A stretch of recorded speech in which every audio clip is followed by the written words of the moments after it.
নদীর স্রোত আর সময় থেমে থাকে না, সময় চলে নিজের গতিতে। সূর্যের আলো পড়ল টেবিলে থাকা হাতঘড়ির উপর। দূরে গাড়ির শব্দ ভেসে আসছে। জন মানব ছুটছে তার নিজ গন্তব্যে। নতুন সকাল যেন মানুষকে নতুন একটা সুযোগ দেয় জীবন সুন্দর করার। 1 মাস কেমন দেখতে দেখতে চলে গেল। মামি বাড়ি থেকে বের করে দেওয়ার পর বান্ধবীর হোস্টেলে এসে উঠেছে মেঘা। মেঘার বাবা মেঘার মাকে খুনের দায়ে জেলে আছে, 5 বছর হয়েছে। বেসরকারি ব্যাংকে কর্মরত ছিলেন মেঘার বাবা। আনন্দ আর সুখের সংসারই ছিল। মেঘার বয়স তখন 15 বছর। হঠাৎ স্কুল থেকে এসে দেখে রক্তে ভেসে গেছে সারা বাড়ি। পুলিশ এসে গ্রেফতার করছে মেঘার বাবাকে। মেঘার বাবা চিৎকার করে বলছিল, আমি খুন করি নাই, আমাকে বিশ্বাস করো। মেঘার মামা মামি তখন বিশ্বাস করেনি। পুলিশ মেঘার বাবাকে ধরে নিয়ে গেল। মেঘার মায়ের দাফনের কাজ সম্পন্ন করা হলো। মেঘা তখন সর্বশ্রান্ত হয়ে গেছে। 15 বছর বয়সী কিশোরী মেঘার জীবন পাল্টে গেল এক দুঃস্বপ্নের মতো, সত্যি ঘটনায়। হঠাৎ আফরিনের ডাকে ধ্যান ভাঙে মেঘার। আফরিন বলল, কি রে, জানালার কাছে দাঁড়িয়ে কি ভাবছিস? কিছু না। তুই বলতেই হলো কিছু না, নিশ্চয়ই পুরনো কথা ভাবছিস। জীবনটা তো এমন না হলেও পারতো রে আফরিন। কি করবি বল, ভাগ্য এমন ছিল তাই হয়েছে। আল্লাহ হয়তো এত কষ্টের পর সুখ দিবে তোকে। আমার জীবনটা অন্ধকারে ছেয়ে গেছে। দেখবি আল্লাহ এমন কাউকে তোর জীবনে পাঠাবে যে তোর জীবনের সব অন্ধকার দূর করে দিবে। এখন তাড়াতাড়ি রেডি হয়ে আয়, আমি নিচে অপেক্ষা করছি। রিকশায় বসে আছে আফরিন আর মেঘা। রাস্তায় জ্যামে আটকে পড়ছে সব গাড়ি। চারদিকে ধুলা আর শব্দ বিরক্তি করে তুলছে পরিবেশটা। আফরিন বলল, প্রতিদিনের এমনই বিরক্ত আমার ভালো লাগে না মেঘা। কিছু করার নেই, সবার মতো বসে অপেক্ষা কর। মেঘা, তুই এখন কি করবি বলি না তো? বাবার সাথে দেখা করতে হবে। বাবাকে দেখতে আমি আর মামা জেলে যেতাম, এখন একাই পারবো। আমিও যেতে চাই তোর সাথে। আমার বিশ্বাস হয় না আঙ্কেল এমন কাজ করতে পারে। আমিও বিশ্বাস করি না আমার বাবা আমার মাকে খুন করেছে। এটা কিভাবে সম্ভব? তোর মামি তোকে বাড়ি থেকে বের করিয়ে দিয়েছে, তোর কাছে কিছু টাকাও ছিল, তা দিয়ে 1 মাস চলে গেল। এখন কি করবে? ভাবছি টিউশনি করাবো, এটা দিয়েই চলতে হবে। এটাই ভালো হবে। গাড়ির জ্যাম কমতে শুরু করলো। রিকশা আবারও ছুটল তার নিজ গন্তব্যে। 20 মিনিটের পথ পেরিয়ে গাড়ি থামলো কলেজ গেটে। গাড়ি থেকে নেমে ভাড়া মিটিয়ে কলেজে প্রবেশ করলো দুজনে। বিপ্লব স্যারের ক্লাসটা আজও মিস হয়েছে। স্যার খুব কঠিন মানুষ, পড়ালেখার বিষয়ে কোনো ছাড় নেই তার কাছে। বিপ্লব স্যার মানুষটা খারাপ না, ছাত্রছাত্রীদের সঙ্গে ভালো ব্যবহার করেন। পড়া একবার না বুঝলে নিজের ব্যক্তিগত সময় নষ্ট করে পড়া বুঝিয়ে দিবেন। বিপ্লব স্যার সবসময় একটা কথা বলেন, ধনীর কাছে টাকা পয়সা আর গরিবের কাছে শিক্ষা। কলেজের কাছে নিচে বসে মেঘার বিপ্লব স্যারের বলা কথাটা মনে পড়ল। স্যার ঠিক বলেছেন। আজ পড়ালেখা জানি বলে টিউশন করে নিজের খরচের কথা ভাবছি, না হলে কি করতাম? আফরিন মেঘাকে ধাক্কা দিয়ে বলল, কিরে, মাঝে মাঝে তুই কোথায় হারিয়ে যাস? আরে না, একটা কথা ভাবছি।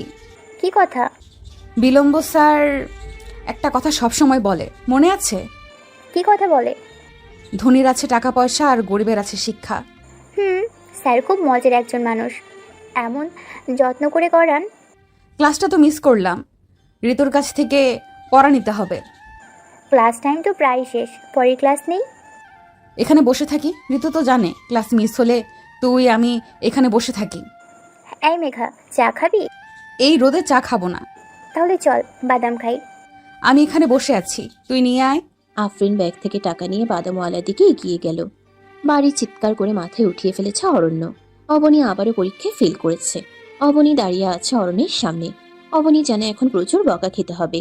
আগের পরীক্ষায় অবনী 4টায় ফেল করেছে, আর তাই অরণ্যে অবনীর জন্য ভালো কোচিংয়ের ব্যবস্থা করে সেখানে ভর্তি করেছিল, যাতে এবার পরীক্ষায় ভালো রেজাল্ট করে। কিন্তু এবারও রেজাল্টের একই অবস্থা। অরণ্য বলল, অবনী, কি সমস্যা তোমার? বাবা, আমি মন দিয়ে পড়ালেখা করি, কিন্তু এমন কেন হয় জানি না। কি করলে তোমার রেজাল্ট পরিবর্তন হবে? বাবা, আমি... চুপ করো, তোমায় অবহেলায় রেজাল্টের এমন অবস্থা। বাবা, আমি এরপর থেকে মন দিয়ে পড়াবো। আমি তোমার জন্য বাসায় নতুন শিক্ষক বা শিক্ষিকার ব্যবস্থা করছি। এবার নিজের রুমে যাও। অবনী নিজের রুমের দিকে পা বাড়ালো। অরণ্য সোফায় বসতেই অরণ্যের মা আনোয়ারা বেগম এসে বললেন, অরণ্য, বাবা তুই অন্যের মেয়েটিকে নিয়ে এমন করছিস, এটা আমার পছন্দ না। আমি বলছি তুই ওকে বাইরে রেখে পড়া বা অন্য কোনো ব্যবস্থা কর। দেখো মা, অবনী আমার দায়িত্ব, আর এই দায়িত্ব আমি এভাবে ফেলে দিতে পারি না। অন্যের মেয়েকে মানুষ করে তোর কি হবে? নিজের কথা একবারও ভাবছিস? তোর জীবনে তো কাউকে দরকার। তোর বিয়ে শাদীর কথা একবার ভাব। তোর গোটা জীবনের কি হবে? আমি আমাকে নিয়ে ভাবি না। অবনী আমার কাছে সব। আর তুমি বারবার অবনীকে অন্যের মেয়ে বলবে না। অবনী আমার মেয়ে, এটা অবনীর পরিচয়। আনোয়ারা বেগমকে কোনো কথা বলতে না দিয়ে অফিসের ফাইল নিয়ে বাসার থেকে বেরিয়ে পড়ল অরণ্য। মায়ের এমন কথার মুখে সবসময় পড়তে হয়, এটা নতুন কিছু না। একজন 30 বছরের যুবকের একজন 17 বছরের কন্যা সন্তান আছে। ব্যাপারটা হাস্যকর মনে হবার বিষয়। দুপুরের রোদের তাপটা অসহ্যকর লাগছে মেঘার কাছে। আফরিন কলেজে শেষে পড়াতে গিয়েছে। আফরিনের হোস্টেলে ফিরতে বিকাল হবে। রাস্তার এক পাশ থেকে হেঁটে চলেছে মেঘা। একটা টিউশনি জোগাড় করতে হবে, নিজের খরচ চালাতে হবে, বাবার সাথে দেখা করতে হবে। কথাগুলো ভাবতে ভাবতে এক পাশ থেকে হেঁটে চলেছে মেঘা। হঠাৎ পেছন থেকে কিছুর ধাক্কায় নিচে পড়ে যায়। চারপাশ অন্ধকার হতে শুরু করে। ধীরে ধীরে চোখ বন্ধ হয়ে যায় মেঘার। রাত 8টা। বসা রুমে বসে টিভি দেখছে অবনী। আনোয়ারা বেগম পাশে বসে বারবার ছেলেকে কল করছে। এতটা দেরি করে বাসায় আসার ছেলে অরণ্য না? কোনো বিপদ আপদ হলো নাকি? অবনীর দিকে একবার তাকালো। মেয়েটির মনোযোগ টিভির দিকে। বাবা বলে ডাকা মানুষের প্রতি যেন কোনো টান নেই। আনোয়ারা বেগম মনে মনে অবনীকে নানা রকম কথা বলছে।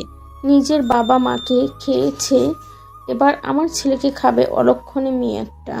চারপাশে অন্ধকার। জেলখানার ছোট ঘরে বসে মুড়ি খাচ্ছে আকবর হাসান। মেঘার কথা খুব মনে পড়ছে। অনেকদিন হলো দেখা করতে আসে না।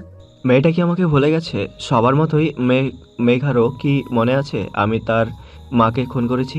সেই অভিমানে কি মেয়েটি আসছে না? হাজারো কথা ভাবতে ভাবতে মুড়ি মুখে দিচ্ছে আকবর হাসান।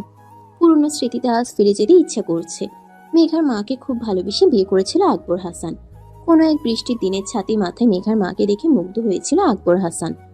মেঘার মা রওশন আরাকে অনেকবার প্রেমের প্রস্তাব দিয়েছিল, কিন্তু সে রাজি হয়নি।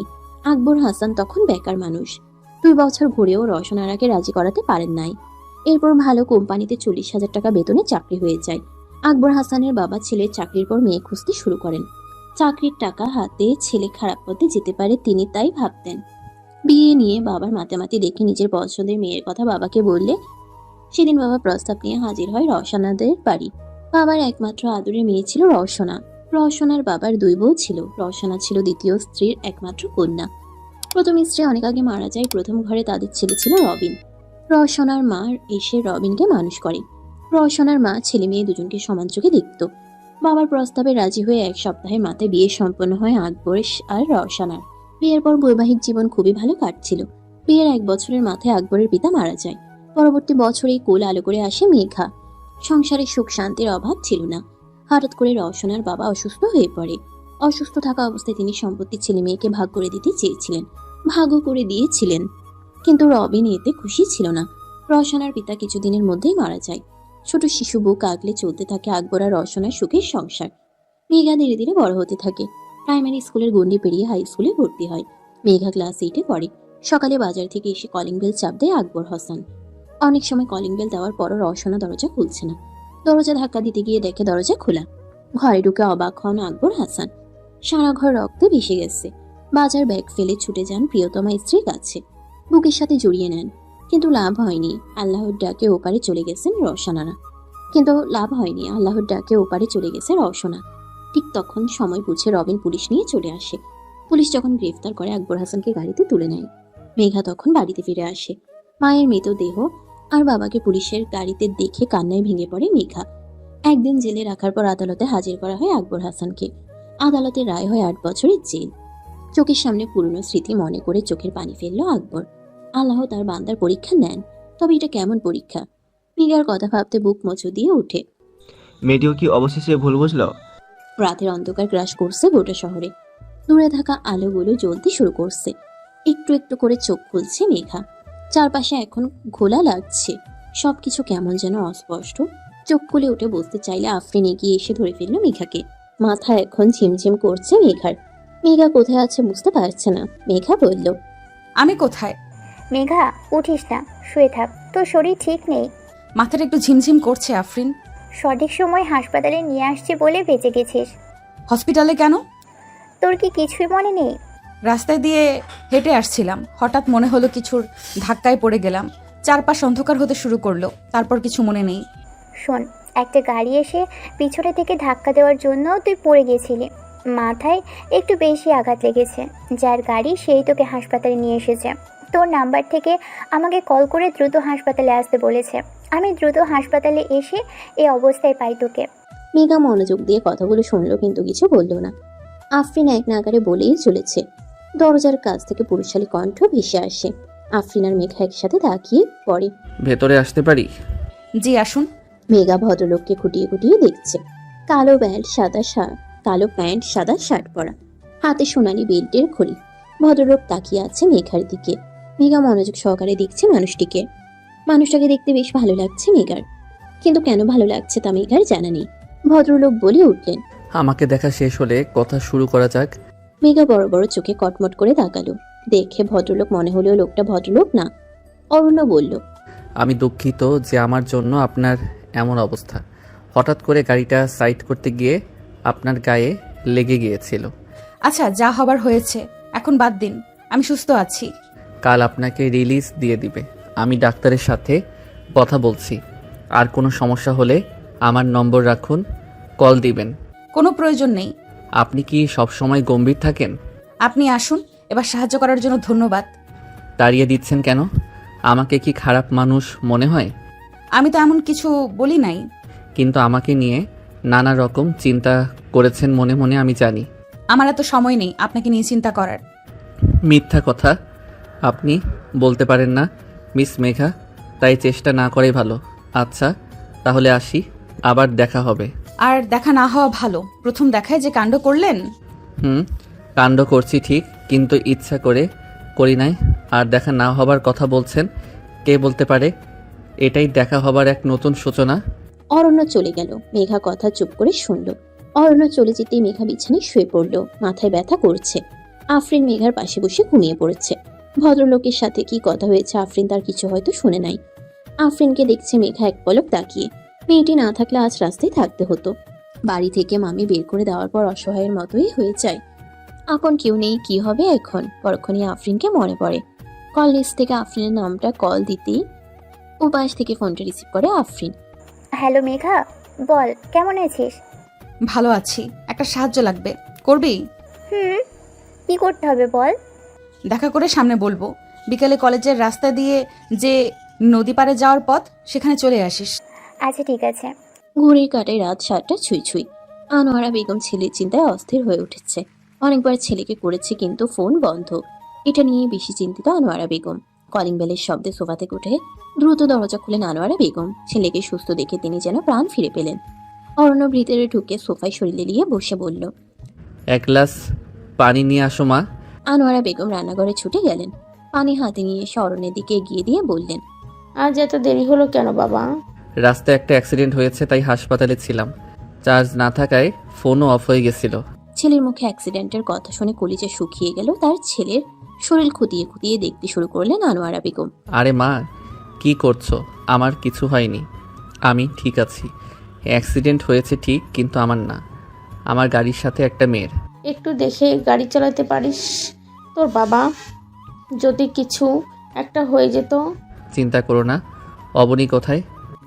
নবাবী তো নিজের ঘরে, এত রাত হয়েছে তুই ফিরে আসলি না। আমার কথা চিন্তা হচ্ছিল, কিন্তু সেই মেয়ের কোনো চিন্তাই নেই। ভাবছো আমি হয়তোবা কাজে আছি, আর আমি তো অবনীকে বলছিলাম আজ কাজ বেশি হলে আসতে দেরি হবে। এগুলো ভেবেই হয়তো। আনোয়ারা বেগম অরণ্যের কথা শেষ করার আগেই বললেন, মেয়েটি সংসারের উন্নতি হতে দিবে না অরণ্য, তুই ওকে নিয়ে এত মাতামাতি করিস না। মা, তুমি ওকে ছোট থেকেই পছন্দ করো না, কারণ আমি তোমার অমতে নিয়ে এসেছিলাম। আর আমি অবনীর মাকে কথা দিয়েছি, অবনীকে আমি ভালো রাখবো। তাই বলে নিজের জীবন নষ্ট করে? অরণ্যের কথা বাড়ালো। মায়ের নিত্যদিনের এসব কথা শুনতে শুনতে অভ্যস্ত অরণ্য। নিজের রুমে চলে গেল অরণ্য। অবনীর মাকে দেওয়া কথা রাখতে সে সর্বোচ্চ চেষ্টা করছে, আর ভবিষ্যতেও করবে। গভীর রাতে হাসপাতালে নীরবতার এক ঘুমন্ত রাজ্য। আফরিন ঘুমিয়ে আছে পাশেই। মেঘা হাসপাতালের বিছানায় হেলান দিয়ে বসে বাইরের দিকে তাকিয়ে আছে। হাসপাতালের বাইরে ল্যাম্পপোস্ট আলো জ্বলছে। গাড়ির শব্দ রাত বাড়ার সাথে কমেছে। আকাশে আজ চাঁদ নেই, তারা দেখা যাচ্ছে। মেঘা উঠতে চেষ্টা করলেও কিন্তু মাথা নিয়ে সোজা হয়ে দাঁড়ানো সম্ভব না। নিজের সাথে যুদ্ধ করে লাভ নেই। বিছানায় নিজের শরীর এলিয়ে চোখ বন্ধ করলো মেঘা। ঘুম দরকার, তাহলে যদি একটু ঠিক হয় সবকিছু। বারান্দায় বসে আকাশের দিকে তাকিয়ে আছে অরণ্য। অবনী মেয়েটি কত তাড়াতাড়ি বড় হয়ে গেল। এই তো সেদিন মেয়েটিকে কোলে করে বাসে নিয়ে এসেছিল। বারান্দা থেকে উঠে দাঁড়ালো অরণ্য। অবনীকে খুব দেখতে ইচ্ছা করছে। অবনীর রুমের দিকে পা বাড়ালো অরণ্য। বাড়ির সব লাইট অফ। বাড়িতে অরণ্য, অবনী, আনোয়ারা বেগম থাকেন। আনোয়ারা বেগম খাওয়া দাওয়া করে ঘুমিয়ে পড়েছেন। অবনী অনেক সময় রাত জেগে পড়ে, কিন্তু অবনীর পরীক্ষায় রেজাল্ট খারাপ করার ব্যাপারটা অরণ্য কিছুতেই মানতে পারছে না। অবনীর রুমটা খুব সাবধানে খুলল অরণ্য। অবনীর ঘরে নীল আলো জ্বালিয়ে রেখেছে। অবনী ঘুমানোর সময় নীল আলো জ্বালিয়ে রাখে, এটা অবনীর খুব পছন্দ। নীল আলোতে ঘরটা নাকি নীল নীল লাগে। অবনী নীল আলোর বাইনার করার সময় এমন কথাগুলো অরণ্যকে বলেছিল। অরণ্য খুব এসেছিল সেই দিন। অবনীর খাটের পাশে এগিয়ে গেল অরণ্য। মেয়েটি কি সুন্দর ঘুমিয়ে আছে। অরণ্য অবনীর মাথায় হাত বুলিয়ে দিল আর বলল, রক্তের সম্পর্ক ছাড়াও কিছু মানুষ আপন হয়। জন্ম না দিয়েই আজ আমি অবনীর পিতা। অবনীর মাথায় হাত বুলিয়ে নিজের রুমে ফিরে এলো। অবনী বড় হয়ে কি ওর মায়ের খুনিকে খুঁজবে? থাক না, কি দরকার এত সমস্যার মাঝে যাওয়ার। পরে যদি অবনীর কিছু হয়ে যায়, এসব ভেবে বুক ব্যথা শুরু হলো অরণ্যের। বিছানায় শরীর এলিয়ে ঘুমের দেশে পাড়ি জমালো অরণ্য। নতুন এক সকাল। সূর্যের তাপ নেই, কিন্তু সময় বাড়ার সাথে সূর্যের তাপ বাড়বে। মেঘা অনেকটা সুস্থ। চারপাশে গাড়ির শব্দ, সাথে পাখিদের কিচিরমিচির শব্দ কানে আসছে। পাখিগুলো এমনভাবে কেন কিচিরমিচির করছে মেঘার জানা নেই। আফরিন ডাক্তারের কাছ থেকে ওষুধগুলো বুঝে নিল। মেঘা আর আফরিন রওনা দিল হোস্টেলের উদ্দেশ্যে। সকাল 9টা। রিক্সা এসে থামলো হোস্টেলের সামনে। হোস্টেল ম্যানেজমেন্টের দায়িত্বে আছে ফরিদা বেগম। হোস্টেলের সবাই ফরিদা আপা বলে ডাকে। আফরিন আর মেঘাকে রিক্সা থেকে নামতে দেখে এগিয়ে এলেন ফরিদা আপা। মেঘা মামুনি, এখন কেমন আছো? জি আপা, ভালো আছি। আফরিন, মেঘাকে রুমে নিয়ে যাও, আমি খাবার নিয়ে আসছি। ঠিক আছে। মেঘা রুমের সামনে দাঁড়িয়ে আছে। আফরিন রুমের দরজা খুলে জানালাগুলো খুলে দিল। অন্ধকার কেটে ঘরে আলোয় ভরে গেল। মেঘা বিছানায় বসলো। আফরিন জামা কাপড় গুছিয়ে ফ্রেশ হবার জন্য ওয়াশরুমে চলে গেল। মেঘা বিছানায় বসে আছে। ফরিদা আপা দরজায় নক করতেই দরজার দিকে তাকালো মেঘা। ফরিদা আপা, আসুন। খাবার নিয়ে এসেছি, ফ্রেশ হয়ে জটপট খেয়ে নাও। সকাল সকাল এত কষ্ট করতে গেলেন কেন আপা? আরে পাগল মেয়ে, বলে কি, তোমরাই তো আমার সব। এই হোস্টেলের মেয়েরা আমার মেয়ে, তাদের ভালো খারাপ দেখা তো আমার দায়িত্ব। মেঘা কথাগুলো শুনে মৃদু হাসলো। মানুষটির সাথে রক্তের সম্পর্ক নেই, তাও কত আপন। ফরিদা আপা হোস্টেলের সব মেয়েদের নিজের মতো করে ভালোবাসেন। প্রতিদিন খোঁজ খবর নেন। সত্যি রক্ত সম্পর্ক ছাড়াও মানুষ আপন হয়। ঘড়ির কাঁটায় সকাল 10টা। অবনীকে স্কুলে দিয়ে অফিসে এসেছে অরণ্য। মেয়ের জন্য ভালো একটা শিক্ষক দরকার। দরজার শব্দে মুখ তুলে তাকালো অরণ্য। হাতে ফাইল নিয়ে দাঁড়িয়ে আছে ফরিদা বেগম। অরণ্য বলল, ভিতরে আসুন আপা। জি স্যার, কলি ম্যাডাম ফাইলটা দিতে বলল। আচ্ছা, রেখে যান। কিছু না মনে করলে একটা কথা বলবো স্যার? জি বলুন। কোনো বিষয় নিয়ে কি চিন্তায় আছেন? আছি, কিন্তু আপনি বুঝলেন কিভাবে? আপনার টেবিলে রাখা চায়ের কাপ দেখে। ও আচ্ছা, অতিরিক্ত চিন্তায় চা খাওয়া হয়নি। আসলে মেয়ের জন্য শিক্ষক খুঁজছি তো তাই, কিন্তু শিক্ষিকা হলে সুবিধা হতো। আচ্ছা, আমার হোস্টেলে অনেক মেয়ে আছে, কেউ যদি পড়ায় আমি কথা বলে দেখব। আচ্ছা, আপনি কথা বলে আমাকে ফোন করে বলবেন। আচ্ছা স্যার, আসি। আচ্ছা, আসুন। ফরিদা বেগম চলে গেল। অরণ্য নিজের দিকে তাকালো। শার্ট ঘেমে একাকার অবস্থা। মাথার উপরে ফ্যান চলছে, কিন্তু তাও শার্ট ঘেমে গেছে, কারণটা অরণ্য বুঝতে পারছে না। অবনীর জন্য কি বেশি চিন্তা করা অরণ্য, তাই কি এমন হয়েছে? চেয়ারে শরীরে লিয়ে ফ্যানের দিকে তাকালো অরণ্য। অবনী মেয়েটি বয়স তখন 3 বছর, যখন অরণ্য কোলে এই বাড়ি আসে অবনী। অবনী নামটা অরণ্য নিজে পছন্দ করে রাখে। অবনী নাম ছিল হাবিবা জাহান। অরণ্য নিজের পরিচয়ে বড় করতে মেয়েটির নাম দেয় অবনী সুলতানা। অরণ্য ভাগ্য করে যেদিন বাঁচাতে পেরেছিল অবনীকে। অরণ্য উঠে দাঁড়ালো। না, এগুলো ভাবতে চায় না। কফির মগ হাতে বারান্দায় দাঁড়িয়ে আছে মেঘা। আফরিন গভীর ঘুমে আচ্ছন্ন। মৃদু হাওয়ায় পরিবেশটা রহস্যময়। বাবার কথা খুব মনে পড়ছে। বাবার হাতে কতদিন খাবার খাওয়া হয় না। বাবা কই মাছের তরকারি খুব পছন্দ করতেন। গভীর ভাবে পুরনো চিন্তায় ফিরে গেল বেলি। সে পুরনো অতীতে ফিরে গেল মেঘা। কিছু স্মৃতি হয়তো কখনো বলা যায় না। মানুষের জীবনে অপ্রত্যাশিত কিছু ঘটনা ঘটে, যা হয়তো সে কখনো কল্পনা করে নাই। টেবিলে অফিসের দরকারি কাগজ খুঁজছে অরণ্য। অরণ্যর বাবা মারা যাবার রুমে আসা হয় না অনেকদিন। দরকারি ফাইল খুঁজতে কালো ডায়েরি হাতে পড়লো অরণ্যের। হঠাৎ বাবার মুখে শোনা আকবর মিয়ার কথা মনে পড়লো অরণ্যের, কিন্তু সে এখন জেলে। বাবার অফিসের সবচেয়ে বিশ্বস্ত কর্মী ছিল আকবর মিয়া। আকবর মিয়ার কাছে অফিসের সব প্রয়োজনীয় কাগজপত্র থাকতো। আকবর মিয়াকে পুলিশ হ্যান্ডকাফ পরানোর পর অরণ্যর বাবা খবর পায়।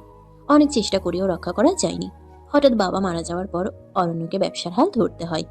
দরকার ফাইল খুঁজতে খুঁজতে পুরাতন ডায়েরিটা হাতের কাছে পেল অরণ্য। কয়েক বছর আগে ছবিতে একজন ভদ্রমহিলা আর ছোট মেয়ের সাথে আছে আকবর মিয়া। অরণ্য আকবর মিয়াকে চেনে। বাবার সাথে প্রায় আকবর মিয়া বাড়িতে আসতেন, সেভাবে আকবর মিয়াকে চেনে অরণ্য। ছবিটা হয়তো আকবর সাহেবের স্ত্রী আর কন্যার। অরণ্য ছবিটা ভালো করে দেখলো। অনেক পুরনো ছবি, সাথে সাথে দাগ পড়ে গেছে ছবিতে। রাত গভীর, অন্ধকার গ্রাস করছে গোটা শহরে। দূরে থাকা আলোগুলো যেন তারা মনে হচ্ছে। আকাশের দিকে তাকিয়ে আছে মেঘা। নিজের জীবনে ঘটে যাওয়া ঘটনা ভাবছে মেঘা। জীবনটা তো অন্যরকম হতে পারত, কিন্তু এমন কেন হলো মেঘা আর ভাবতে পারছে না। প্রচন্ড মাথা ব্যথা করছে। রুমে এসে কফির কাপটা টেবিলে রেখে আফরিনের পাশেই শুয়ে পড়ল মেঘা। জানালা দিয়ে স্বচ্ছ নীলাভ আকাশ দেখা যাচ্ছে। হাওয়ার তালে রেশমে ন্যায় উড়ে চলেছে সেখানকার পর্দা। আহা, কি মনোরম দৃশ্য। আফরিন আর মেঘা তৈরি কলেজে বের হবার জন্য। টেবিলে খাবার সাজিয়ে রেখে ফরিদা বেগম ডাকতে এসেছেন। খিরে তোরা না খেয়ে চলে যাচ্ছিস? দেরি হয়ে গেছে আপা, খাওয়ার সময় নাই, পরে ক্যান্টিনে খেয়ে নিব। তোদের সাথে কথা ছিল। কি বিষয়ে তাড়াতাড়ি বলো। একটা টিউশনি আছে, করবি? হ্যাঁ আপা, করাবো। ঠিকানা দেই, কথা বল। আপা, দুপুরে এসে কথা বলবো। আচ্ছা ঠিক আছে। সকাল 10টা। বিপ্লব স্যারের ক্লাস শেষে করে ক্যান্টিনে খাবার খেতে এসেছে মেঘা। টেবিলে পরোটা আর ডিম ভাজা রাখা। আফরিন আর মেঘা কথা বলছে আর খাচ্ছে। মেঘা বলল, আফরিন, আজ চল বাবার সাথে দেখা করে আসি। কখন যাবে? বিকেলে চল। আচ্ছা ঠিক আছে। গ্রীষ্মের তপ্ত দুপুরে খানিকটা ক্লান্ততা ভিড় করেছে ধুলাবালি ছেঁড়া শহরটায়। পাশের মেইন রোডটায় অনবরত গাড়ির হর্নে বেশ বিরক্ত হলো মেঘা। তবে চোখে মুখে বিরক্তি নেই মেঘার। এইসবে সে অভ্যস্ত কিনা, কিন্তু এই ব্যস্ত শহরটাই তার থেকে সবকিছু কেড়ে নিয়েছিল এক সময়। ট্রাফিক পুলিশের দৌড় যেন লেগেই আছে আজ রোডে। আফরিন আর মেঘা একপাশে দাঁড়িয়ে আছে। জেলখানায় যাওয়ার জন্য তৈরি দুজনে। জেলখানার গেটের সামনে দাঁড়িয়ে আছে আফরিন আর মেঘা। 8 বছরের দণ্ডে দণ্ডিত মেঘার বাবা। মেঘা মারে, আমি তো ভাবছি তুইও সবার মতোই আমাকে ভুল বুঝছিস। আমি জানি বাবা, তুমি কোনো খারাপ কাজ করতে পারো না। মেঘমা, এতদিন মনে পড়লো আমার কথা। আমি ভাবছি তুই তোর মামি আর মামার কথা বিশ্বাস করে আমাকে ভুল বুঝেছিস। বাবা, মামি আমাকে বাড়ি থেকে বের করে দিয়েছে। কি বলছিস? তাহলে তুই এখন কোথায় আছিস? আমার বান্ধবী আফরিন, ওদের হোস্টেলে উঠেছি। ওরা তোকে বাড়ি থেকে বের করে দিল কেন? আমি নাকি তাদের সংসারে আপদ হয়ে গেছি। মারে, তোর জীবনটা শেষ হয়ে গেল। তোর কত সুখে থাকার কথা, কিন্তু আজ তুই ভিখারির মতো ঘুরছিস। সুখ সবার জন্য না বাবা। মামি আর মামার এখন আমাকে দরকার নেই। মায়ের সব সম্পত্তির উত্তরাধিকারী আমি ছিলাম। মায়ের মৃত্যুর পর সমস্ত আমার নামে করা হয়। মামা মামি খুব যত্ন করতো তখন। আমি তখন এত সব বুঝতাম না। এখন যখন আমার কাছ থেকে সমস্ত সম্পত্তি নিজেদের নামে করে নিল, আমার প্রয়োজন তাদের শেষ। আমাকে ছুঁড়ে রাস্তায় ফেলে দিল। মা, কোন অপরাধের শাস্তি দিচ্ছে আল্লাহ? তোর জীবনটা নষ্ট হয়ে গেছে। বাবা, তুমি চিন্তা করো না, আমি ভালো আছি। আর তুমি আমার জন্য ব্যাংকে কিছু টাকা রাখছো, আমি তাই দিয়েই চলছি। এখন 1টা বা 2টো টিউশনি করাতে পারলেই হবে। তোর জন্য আমি কিছুই করতে পারলাম না রে মা। বাবা, তুমি শুধু আমার জন্য দোয়া করো। আমার দোয়া সবসময় তোর সাথে আছে রে মা। আজ আসি বাবা, অন্যদিন আসবো। আকবর মেয়ের চলে যাওয়ার দিকে তাকিয়ে আছে। মেঘা চলে গেল। আকবর চোখ মুছল। মেয়েটার এত কষ্ট কেন? কি অপরাধ করেছে মেয়েটা? আমার অন্ধকার মেয়ের জীবনে আলো করে কাউকে পাঠিয়ে দাও উপরওয়ালা। একটি বাড়ির সামনে দাঁড়িয়ে আছে মেঘা। দোতলা বাড়ির নাম প্লেটে লেখা শুভেচ্ছা কুঠির। নামটা খুব সুন্দর। ফরিদা আপার দেওয়া ঠিকানা অনুযায়ী বাড়ির সামনে দাঁড়িয়ে আছে মেঘা। বেশ বড় লোক আর ভালো মনের মানুষ। কথাটা ফরিদা আপার বেশ হাসি মুখে বলছিলেন। মেঘা কাজটি নিয়েছে কারণ বেশ ভালো অঙ্কের টাকা পাবে সে। তারপর কলিং বেল বাজালো বাসার। সাথে সাথে একজন পুরুষ দরজা খুলল। আপনি এখানে? মেঘা ফেলিয়ে তাকিয়ে আছে। সামনে দাঁড়ানো মানুষটি আর কেউ নয়, হাসপাতালে দেখা সেই ব্যক্তি। কি ব্যাপার, ধন্যবাদ দিতে এলেন বুঝি? আমি টিউশনির জন্য কথা বলতে এসেছি। ও, আপনি টিচার? জি।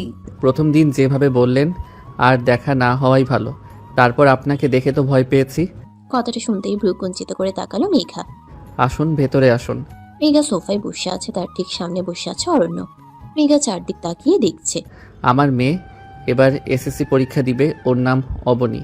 অবনীকে ভালো রেজাল্ট করানোর দায়িত্ব নিতে হবে, পারবেন? কথাটি শুনে কিঞ্চিত অবাক হলো মেঘা। অরণ্যকে দেখে বোঝার উপায় নেই তার বাচ্চা আছে, তাও এত বড়। কিছু সময় চুপ করে থেকে বলল। আমি চেষ্টা করব। অরণ্য মেঘাকে নিয়ে গেল অবনীর রুমে।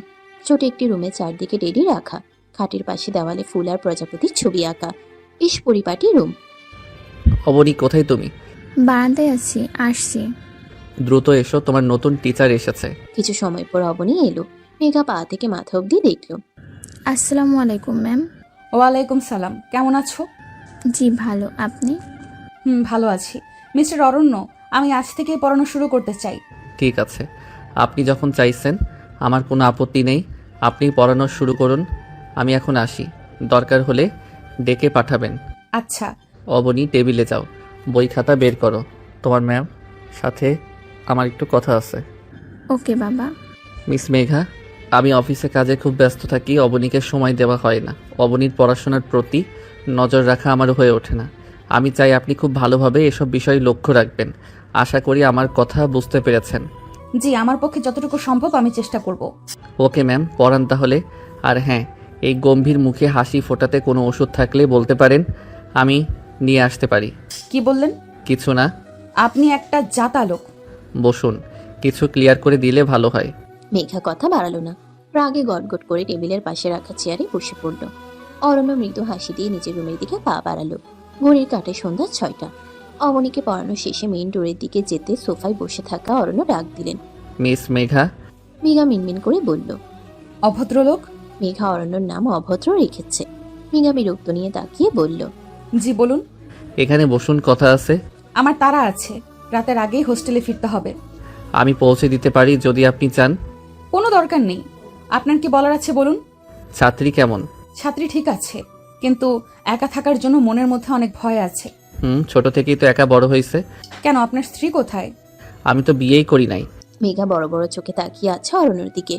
অরণ্য মৃদু হেসে বলল। বিয়ে ছাড়াই আমি এক বাচ্চার বাবা। অরণ্য এবার জোরে হেসে উঠল। মেঘা চুপচাপ কথা শুনছে। এভাবে তাকিয়ে কি দেখছেন? বিয়ে ছাড়া বাচ্চা থাকে এটা প্রথম শুনলাম। এটা অনেক লম্বা কথা, আপনার সময় হবে শোনার জন্য? আপনার সময় হলে বলতে পারি। আমাকে যেতে হবে। একা যেতে পারবেন? জি পারবো, আজ আসি। মেঘা উঠে মেইন ডোর খুলে বাইরে চলে এলো। পাখিগুলো নিজের বাড়ি ফিরছে। এখন মেঘারও ফিরতে হবে। রাস্তায় থাকা ল্যাম্পপোস্টগুলো একের পর এক চলে উঠল। মেঘা একটু এগিয়ে একটা রিক্সা নিল। রিক্সা চলছে নিজের গতিতে, আর মেঘার ভাবনা জুড়ে আছে অবনী আর অরণ্য। আজ রাতে রান্না ডিম ভুনা, বেগুন ভাজা আর খিচুড়ি। ফরিদা আপা সব রান্না করে নিয়ে এসেছে। ঘড়ির কাঁটে রাত 11টা। বাইরের পরিবেশটা খারাপ। বজ্রপাতের সাথে মৃদু হাওয়া বইছে। ফরিদা আপা খাবার দিয়ে গেলেন। মেঘা আর আফরিন খেতে বসেছে। আফরিন বলল। আজ কেমন গেল টিউশনি? ভালো। লোকটিকে আমি আগে থেকেই চিনি। কিভাবে? আমার যে ব্যক্তির গাড়ির সাথে অ্যাক্সিডেন্ট হয়েছিল তার মেয়ে অবনীকে পড়ানোর জন্য আমাকে ঠিক করা হয়েছে। ভদ্রলোকের নাম অরণ্য, কিন্তু তার মেয়ে আছে দেখে মনে হয় না। আমি প্রথমে বুঝতে পারিনি অবনী তার মেয়ে, পরে জানলাম। আহা, আমার ক্রাশের বিয়ে হয়ে গেছে। মিস্টার অরণ্য, তোর ক্রাশ কবে থেকে? যেদিন থেকে সে আমাকে ফোন করেছিল। এক বাচ্চার বাবার উপর তুই ক্রাশ খেয়ে বসে থাক। ক্রাশ খেয়ে কি হবে? বউ বাচ্চা সব আছে। বাচ্চা আছে, বউ নাই। মানে আপনার ক্রাশ বিয়ে করেনি, কিন্তু তার একটা মেয়ে আছে। কি সব বলছিস? মাথা ঠিক আছে? আমার মাথা ঠিক আছে, তোর ক্রাশের মাথায় গন্ডগোল আছে। দোস্ত বল। তুই একটু খুঁজে বের কর না রহস্য। কিসের রহস্য খুঁজবো? বউ আর বিয়ে ছাড়া বাচ্চার রহস্য। আমার এসব জানার কোনো দরকার নেই। আর আমি পড়াতে যাচ্ছি, পড়ানো শেষ হলে চলে আসবো। আর তুইও এসব চিন্তা বাদ দে। আজ রাতের ঘুম গেল আমার, একদমই শেষ। আজাইরা কথা বন্ধ কর তো আফরিন, আর একটা বাচ্চার বাবার কথা ভুলে খেয়ে ঘুমিয়ে পড়। তুই একটা নিরামিষ মেঘা। তুই আমিষ হলেই চলবে। প্লেট দে, রাখি আসি। ঘুম আসছে, আমি ঘুমাবো। তুই এক বাচ্চার বাবার কথা ভাব। কোথায় আমাকে সাহায্য করবি, কিন্তু তুই কোনো পাত্তাই দিচ্ছিস না। বই নিয়ে এই পৃষ্ঠা ওই পৃষ্ঠা একের পর এক উল্টিয়ে যাচ্ছে মেঘা। সামনের চেয়ারে বসে আছে অবনী। মাথা ব্যথাটা আস্তে আস্তে বেড়েই চলেছে। অতিরিক্ত গরমে ব্যথায় ঠোঁট কামড়ে সহ্য করার চেষ্টা করছে সে। এই এক জিনিসই তার জীবনটাকে অর্ধেক শেষ করে দিচ্ছে। এত ব্যথা, মাথা ব্যথা করলে চোখগুলোও ব্যথায় অস্থির হয়ে যায়। রুকুজকে সামনে তাকিয়ে দেখে অরণ্য দাঁড়িয়ে আছে। মেঘা ঠিক হয়ে বসে গলা ঠিক করে বলল। কিছু বলবেন? আজ বিকালে একটু সময় হবে আপনার? কিন্তু আমার অনেক মাথা ব্যথা করছে। আপনাকে পড়াতে হবে না, অবনীকে বলছি ওষুধ দিতে, খেয়ে নিন, তারপর একটু শুয়ে রেস্ট নিন, মাথা ব্যথা কমলে তারপর যাবেন। মেঘা কিছু বলল না। অবনী ঔষধ আনতে গেল। মেঘা মাথায় হাত দিয়ে চেয়ারে বসে আছে। অরণ্য এগিয়ে এসে মেঘার কপালে হাত রাখতেই চমকে উঠল। মেঘা, আপনার শরীরের তো অনেক জ্বর। অরণ্য আর কথা না বাড়িয়ে মেঘাকে কোলে তুলে নিয়ে গেল। অবনীর বিছানার উপর শুয়ে দিল। মেঘা একটা দীর্ঘশ্বাস ফেলে চোখ বন্ধ করলো। অরণ্যর সামনে আসলে কেমন অদ্ভুত অনুভূতি হয় তার। বুকের ধপধপ শব্দ বহুগুণে বেড়ে যায়। এই কেমন অনুভূতির পরিচয় জানা নেই, তবু নিজেকে সামলে চোখ খুলে তাকিয়ে বলল, আমাকে একটু হোস্টেলে নামিয়ে দিয়ে আসুন। আপনি সুস্থ না হওয়া পর্যন্ত কোথাও যাবেন না মেঘা। আপনি নিজের একটু যত্ন নেন না। আজ আপনি এখানে থাকবেন, কথার অবাধ্য হবেন না, এটা আমার পছন্দ না। মেঘা এক পলক তাকালো অরণ্যের দিকে। আজ অরণ্যকে বড় অদ্ভুত লাগছে। এই অদ্ভুতের কারণ মেঘার অজানা। মাথা ভার হয়ে আসছে। আস্তে আস্তে চোখ বুঝে ফেলল সে। রাতের কালো আধারে মেঘার মাথার পাশে বসে আছে অবনী আর অরণ্য। অরণ্য ডক্টরকে ফোন করে আসতে বলল। থার্মোমিটারে জ্বর মেপে দেখে 105 ডিগ্রি। মেঘা জ্বরের ঘুরে আবল তাবল বকছে। অবনী, তোমার দাদিকে ডেকে নিয়ে এসো। আচ্ছা বাবা। অরণ্য মেঘার কপালে জলপট্টি দিচ্ছে। ঘড়ির কাঁটায় রাত 8টা। হঠাৎ মেঘার ফোনটা বেজে উঠল। অরণ্য ফোন স্ক্রিনে তাকিয়ে দেখলো আফরিন। ফোন রিসিভ করতেই ওপাশ থেকে কণ্ঠ এলো। হ্যালো মেঘা, কোথায় তুই? আমি অরণ্য বলছি। আফরিন? ও সরি, কিন্তু এটা তো মেঘার ফোন। হ্যাঁ, মেঘার খুব জ্বর উঠেছে। আমি ডক্টরকে কল করেছি। যদি তুমি পারো আমার বাসায় চলে আসো। ওকে, আমি এখনই আসছি। অরণ্যর মুখে চিন্তার ছাপ। অবনী পাশে বসে নখ কামড়াচ্ছে। হঠাৎ দরজা কলিং বেল বেজে উঠল। ডক্টর এসে অবনীর সাথে রুমে ঢুকলো। জ্বর মেপে কিছু ওষুধ লিখে দিল। রান্নাঘরে দাঁড়িয়ে আছে অরণ্য। জীবনে দ্বিতীয়বারের মতো রান্নাঘরে ঢুকেছে সে। ঘড়ির কাঁটায় রাত 9টা। স্যুপ রান্না করছে, যা মেঘাকে খাওয়াতে হবে। কাজের মহিলা বিকালের সব কাজ শেষ করে চলে গেছে। আনোয়ারা বেগম অসুস্থ মানুষ। রান্নাঘরে আসা তার বারণ। তাছাড়া অবনীকে তিনি সহ্য করতে পারেন না। অবনী টিচারকে নিয়ে এত মাতামাতি দেখলে আরো রেগে যাবেন। আর অবনী এসব কাজ কোনোদিন করেনি। বাধ্য হয়ে অরণ্যকে রান্না করতে হচ্ছে। মেঘার প্রতি এত কেয়ার কি শুধু মানবিকতা, নাকি এর মধ্যে লুকিয়ে আছে অজানা ভালোবাসা? আফরিন বসে আছে মেঘার পাশে, আর বিছানার পাশে চেয়ারে বসে আছে অবনী। আফরিন অবনীকে প্রথমবার দেখছে। গোলগাল চেহারা, মিষ্টি ভঙ্গি অবনীর। অরণ্য স্যুপ নিয়ে রুমে ঢুকে আফরিনের দিকে তাকিয়ে বলল, এটা মেঘাকে খাইয়ে ওষুধগুলো খাইয়ে দাও। আচ্ছা ঠিক আছে। আফরিন মেঘাকে উঠে বসিয়ে দিল।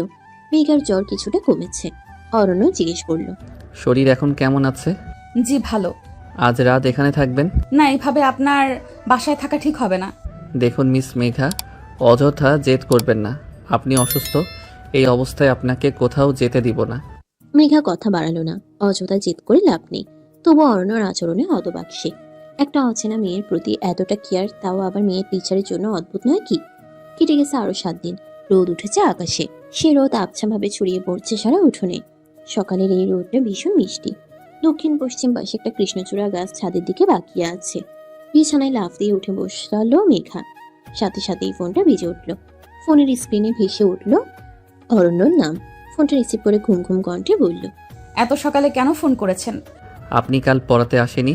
অবনীর সাথে আমার কাল রাতে দেখা হয়নি। কাল ফিরতে একটু রাত হয়েছে, তাই আজ সকালে অবনী বলল আপনি কাল পড়াতে আসেননি। শরীরটা বেশ খারাপ লাগছিল, তাই যাইনি। আজ একটু দ্রুত আসবেন। কেন? আমি আসতে বলছি তাই আসবেন। আপনাকে আমি দেখব। আমাকে আবার দেখার কি আছে? আপনি রূপবতী কন্যা তো, তাই দেখব। আপত্তি আছে? আর আপত্তি থাকলেও কিছু করার নেই। যদি না আসেন আমি তুলে নিয়ে আসতে পারি। আপনার অমন আচরণ আমার মোটেই পছন্দ না মিস্টার অরণ্য। আমি এমন আচরণ বন্ধ করে দিলে আপনি সবচেয়ে বেশি কষ্ট পাবেন। আপনার এমন কথায় উত্তর আমি খুঁজে পাই না। সময় হলে উত্তর দিব। সময় মতো চলে আসবেন, অপেক্ষায় থাকবো। মেঘা কিছু বলার আগে কলটা কেটে গেল। অরণ্য এমন কথার আদৌ কি কোনো মানে আছে? তিনি কি করতে চান আর কি বলতে চান সবকিছুই অস্পষ্ট। সাদা মেঘ করে চলেছে নীল আকাশের বুকে। এক দীর্ঘশ্বাস নিল অরণ্য।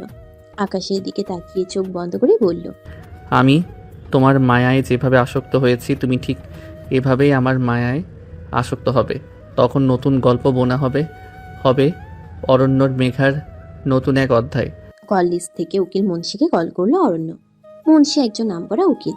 উকিলের সাথে তার আরো একটা পরিচয় সে অরণ্যের বন্ধু। আকবর মিয়ার খোঁজটা মুন্সির কাছ থেকে অরণ্য পেয়েছে। আজ সকালে অফিসে একটা জরুরি কাজে আইনের সাহায্য কিভাবে নেওয়া যায় সে বিষয়ে শুনতে মুন্সির অফিসে চলে যায়। মুন্সি অফিসে কাগজপত্র ঘাটছিল, হঠাৎ একটা ছবি উড়ে এসে অরণ্যর সামনে পড়ে। ছবিটা উঠিয়ে দেখে অবাক হয়ে যায় অরণ্য। অরণ্যর প্রিয় মানুষ তার চিরচেনা আকবর আঙ্কেল। মুন্সি, এই ছবি তুই কোথায় পেলি? আরে তুই এমন করছিস কেন? তাড়াতাড়ি বল। তুই আগে বস, এই নে পানি খা। তুই আমাকে সব খুলে বল দোস্ত। আচ্ছা ঠিক আছে, এই ভদ্রলোকের নামে কেস আছে আর সে এখন জেলে। ভদ্রলোক নিজের স্ত্রীকে খুন করেছেন। তার স্ত্রীর ভাই আর ভাবি এখানে এসেছিল, তাদের সাথে একটা মেয়ে এসেছিল। মেয়েটি ওই ভদ্রলোকের একমাত্র মেয়ে। মেয়েটির মা মারা গেছে, বাবা জেলে। এই সুবাদে মেয়ের কাছ থেকে সব সম্পত্তি আইনিভাবে লিখিয়ে নিয়েছে। অরণ্য চুপ করে সব কথা মনোযোগ সহকারে শুনল। কি কষ্টের জীবন, ফুলের বাগান যেন এক ঝড়ে ভেঙে তছনছ হয়ে গেছে। ভদ্রলোকের মেয়ের ছবি আছে তোর কাছে? ওহ আছে তো, মেয়ের বাবা মায়ের আর মামা মামির সবার ছবি আছে। আমার মেয়েটির ছবি চাইছি। আচ্ছা তুই একটু অপেক্ষা কর, আমাকে খুঁজতে দে। আচ্ছা ঠিক আছে। সকালে মিষ্টি রোদ এখন গরমের উত্তাপ ছড়িয়ে দিচ্ছে। ব্যস্ত জীবনের মানুষ ছুটে চলেছে নিজের কাছে। মেঘা দাঁড়িয়ে আছে মাসফিল জেলের গেটে, মুখমণ্ডল ঘেমে একাকার অবস্থা। কাল রাত থেকে বাবাকে ভীষণ মিস করছে মেঘা। দুনিয়ার মানুষগুলো বড্ড আজব আর ভীষণ স্বার্থপর। রং বদল করতে একটুও ভাবে না। হাজারো কথা মনের মধ্যে উকিয়ে দিল। মেঘা জেলের প্রবেশ পথ ধরে হাঁটতে শুরু করলো। অরণ্য পাইচারি করছে ছোট রুমের মধ্যে। আকবর মিয়ার সাথে কি হয়েছিল? তার মেয়ে বা এখন কোথায় আছে? কি অবস্থায় আছে? হলুদ ফাইল হাতে মুন্সি এগিয়ে এলো। এই হলুদ ফাইলে সব তথ্য আছে। অরণ্য ফাইলটা হাতে নিল। ফাইলে প্রথমে আছে আকবর মিয়ার ছবি, পাশে তার স্ত্রীর ছবি, আর তার পাশের ছবি দেখে ধপাস করে চেয়ারে বসে পড়লো অরণ্য। মুখ থেকে একটা কথা বের হয়ে এলো। মেঘা, আপনি তবে সেই মেঘা? তবে আমি ঠিক মানুষের মায়ায় আসক্ত হয়েছি, যে মানুষটি একান্ত আমার। ফোনটা ব্যাগে রেখে মেঘা শুভেচ্ছা কুটিরের দিকে হেঁটে চলেছে। সূর্যের উত্তাপ কমে প্রকৃতি যেন হাফ ছেড়ে বাঁচল। পরিশ্রম করা মানুষগুলো জানে সূর্যের তাপ কিভাবে সহ্য করতে হয়। ঘড়ির কাঁটায় দেখাচ্ছে আজ দেরি হলো বলে। রুকুচকে বিরক্তি নিয়ে আবারও হাঁটা শুরু করে মেঘা। মাত্র বাড়ি ফিরেছে অরণ্য। সোফায় হেলান দিয়ে শুয়ে আছে। মেঘা পড়ানো শেষ করে বের হতেই লক্ষ্য করে অরণ্যকে। একটু এগিয়ে এসে জিজ্ঞাসা করে, আপনার কি শরীর খারাপ? কেন, শরীর খারাপ হলে আপনি কি ট্রিটমেন্ট করবেন? মেঘা বিরক্ত হয়ে অরণ্যের এমন কথায়। লোকটিকে ভালো করে কথা বললেও লোকটি এমন করে। বিরক্তির ছাপ নিয়ে চলে যেতে চাইল মেঘা। অরণ্য বলল, মেঘা, আপনার বাবা কোথায়? বাবার কথা জিজ্ঞেস করা মাত্রই মেঘার উজ্জ্বল মুখ ফ্যাকাশে হয়ে গেল। কি বলবে মেঘা? তার বাবা জেলে? তার মাকে খুনে দেয় তার বাবা জেলে? কি করে বলবে সে? আর এটা শুনে কেউ বলবে খুনি মেয়ের কাছে আমার মেয়ে পড়বে না। মেঘা এসব ভাবছে। অরণ্য উঠে দাঁড়ালো। মেঘার কাছে এসে কানের পাশে চুল সরিয়ে দিয়ে বলল, আপনি বড্ড নিষ্ঠুর মেঘা। মনের উপর বড্ড অত্যাচার করেছেন। সেই ছোটবেলা থেকেই আমার মনের উপর বড্ড অত্যাচার করে আসছেন। মেঘা ঠাই দাঁড়িয়ে কথাগুলো শুনল। অরণ্য কিসব বলছে কিছুই তার মাথায় ঢুকছে না।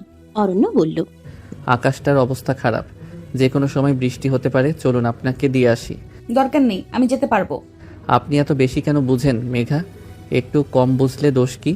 দেখুন, আপনি অতিরিক্ত করছেন। অতিরিক্ত কিছু করিনি। আপনার মায়ার প্রতি আমি ভীষণভাবে আসক্ত। এটা কোনো অপরাধ না। কথাটা শোনার পর মেঘা চুপ হয়ে আছে। অরণ্য বের হয়ে গেল। অরণ্যর কথা মেঘার কানে ভাসছে। গাড়ির শব্দে মেঘার ধ্যান কেটে যায়। গেটে অরণ্য গাড়ি নিয়ে দাঁড়িয়ে আছে। মেঘা অরণ্যের পাশে সিটে বসে পড়ল। গাড়ি নিজের গতিতে সব ছেড়ে ছুটে চলেছে। মেঘা নিজের মায়ের কারোর সঙ্গে জড়াতে চায়নি। তার অন্ধকার জীবনের সঙ্গে কাউকে জড়াতে চায়নি। তবে কেন অরণ্য এমন কথা বলল? হঠাৎ মাঝ রাস্তায় গাড়ি থেমে গেল। মেঘা মাথার সামনের দিকে ঝুঁকানোর আগেই অরণ্য বুকের সাথে জড়িয়ে নিল। মেঘা উঠতে চাইছে কিন্তু পারছে না। অরণ্য বলল, নিজেকে ছাড়ানোর বৃথা চেষ্টা করবেন না মেঘা। আপনি আমার অতি আপনজন। অনেক খুঁজেছি আপনাকে, আল্লাহর কাছে চেয়েছি আপনাকে আমার কাছে পাঠিয়ে দিতে। আল্লাহ আজ আমার কথা শুনছেন। আপনাকে ঠিক আমার জীবন পাঠিয়ে দিয়েছেন। জীবনের বাকি সময়টা আমার পাশে থাকবেন তো কাঠগোলাপ? কাঠগোলাপ শব্দটা শোনা মাত্রই অরণ্যর বুক থেকে মেঘার মাথা তুলে নিল। কাঠগোলাপ নামে যে কেউ শুধু ডাকতো রাজ সাহেব। বিচলিত হয়ে মেঘা বলল, আপনার কাঠগোলাপ নাম কার কাছ থেকে শুনছেন মিস্টার অরণ্য? তোমার মনে আছে কাঠগোলাপ? ছোটবেলায় বাগানের সুন্দর ফুলের সাথে মিল রেখে একটা ছেলে তোমার নাম রেখেছিল। সে ছেলেটার কেউ না, আমি অরণ্য হাসান, তোমার রাজ সাহেব। ছোটবেলায় বাবার সাথে একবার এক ছেলের জন্মদিনে গিয়েছিলাম। তখন আমার বয়স 12 আর ছেলেটার বয়স 15। একটা ছেলে আমাকে ধাক্কা দিয়ে ফেলে দিয়েছিল। রাজ সাহেব, সে কি মার্টাইনা দিয়েছিল, রাজ সাহেব নাম ছিল না তার, কিন্তু আমি রাজ সাহেব বলেই ডাকতাম তার হাবভাবের জন্য।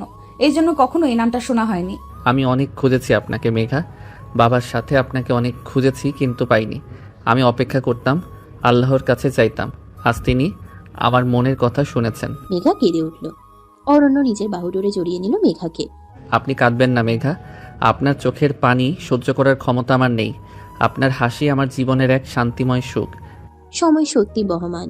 একটা মাস কেটে গেল কেমন করে বোঝাই যায়নি। মাঝরাতে হঠাৎ ফোনের রিংটোনে ঘুম ভেঙে যায় মেঘার। ফোন ধরতে অপর পাশ থেকে অস্থির কণ্ঠে অরণ্য বলল, মেঘা এক্ষুনি বারান্দায় আসুন, আমি আপনাকে দেখব। এতটুকু বলেই ফোন কেটে দিল অরণ্য। মেঘা ঘড়ির দিকে তাকালো। রাত 2:25। আফরিন পাশে নিশ্চিন্তে ঘুমোচ্ছে। মাঝরাতে এ কেমন পাগলামি। এসব ভাবতে ভাবতেই বারান্দায় গিয়ে দাঁড়ালো মেঘা। ল্যাম্পপোস্টের আলোয় দেখা গেল নিচে দাঁড়িয়ে আছে অরণ্য। মুচকি হেসে ইশারা করলো ফোন ধরতে। ফোন হাতে নিতেই নরম গলায় অরণ্য বলল, সরি এত রাতে ঘুম ভাঙানোর জন্য। কি হয়েছে আপনার? এত রাতে এখানে কেন? না তেমন কিছু না, আপনাকে দেখতে ইচ্ছে করছিল তাই চলে এলাম। আসলে আমার কাছে আপনি ডাকটা খুব ভালো লাগে। আমার কাছেও পছন্দ। তবে প্রিয় মানুষকে আপনি বলতে আলাদা একটা অনুভূতি হয়। মেঘা চুপ। অরণ্যর কথার জালে আবারও জড়িয়ে গেল সে। নিচে আসতে পারবেন ম্যাডাম? এত রাতে? আর আমার কাছে হোস্টেলের চাবিও নেই। লুকিয়ে আসেন, আমি অপেক্ষা করছি। কোনো উত্তর না দিয়েই ফোন কেটে দিল অরণ্য। মেঘা অসহায়ভাবে নিচের দিকে তাকিয়ে রইল। তারপর আস্তে আস্তে চোরের মতো ফরিদা আপা রুমের পাশ দিয়ে বের হলো। হোস্টেলে মেয়েরা থাকে বলেই রাতে দরজা লক করা হয় না। তবুও নিজের হোস্টেলেই চোরের মতো চলাফেরা করছে মেঘা। ব্যাপারটা তার কাছে হাস্যকর লাগছিল। হোস্টেলের পেছন দিকের পথ ধরে এগুলোই দেখে অরণ্য দাঁড়িয়ে আছে, হাতে কাঠগোলাপের একগুচ্ছ ফুল। সিনেমার নায়কের মতো হাঁটু গেড়ে বসলো সে। কাঠগোলাপ আমার জীবনে ভালোবাসা কি তা জানার আগেই তোমাকে ভালোবেসেছিলাম। যখন বোঝার বয়স হলো তখন থেকে তোমাকে মনের মণিকোঠায় রেখেছি। তুমি হারিয়ে গেলে আমি খুঁজেছি, দিন গুনেছি, আল্লাহর কাছে চাইছি। তুমি যখন রাগ করো লাল মুখ দেখে আমি নিজেকে সামলাতে পারি না। বলো কাঠগোলাপ, তুমি কি হবে এই অরণ্যের মেঘা? মেঘা ফুলগুলো হাতে নিল। অরণ্য উঠে দাঁড়িয়ে ধীরে ধীরে তার কানের পাশে চুল গুছিয়ে দিল। মুহূর্তেই মেঘা দৌড়ে হোস্টেলের ভেতরে ঢুকে গেল। অরণ্য হেসে উঠল। কয়েকদিন পর ভার্সিটির সামনে দাঁড়িয়ে আছে মেঘা আর অরণ্য। মুখে স্পষ্ট রাগের ছাপ নিয়ে অরণ্য বলল, ওই ছেলেটা কে মেঘা? আমার ক্লাসমেট। ও তোমার হাত ধরেছিল কেন? আমি সিঁড়ি থেকে পড়ে যাচ্ছিলাম, আরহাম না ধরলে পড়ে যেতাম। পড়ে গেলে ভালো হতো। আরহাম তোমাকে ছুঁয়েছে, এটা আমি সহ্য করতে পারি না। মেঘার মুখে হালকা হাসি ফুটল। এই মুহূর্তে হাসি কোনো কারণ নেই, তবু হাসি হাটকে রাখতে পারল না। আপনি কি জেলাস মিস্টার অরণ্য হাসান?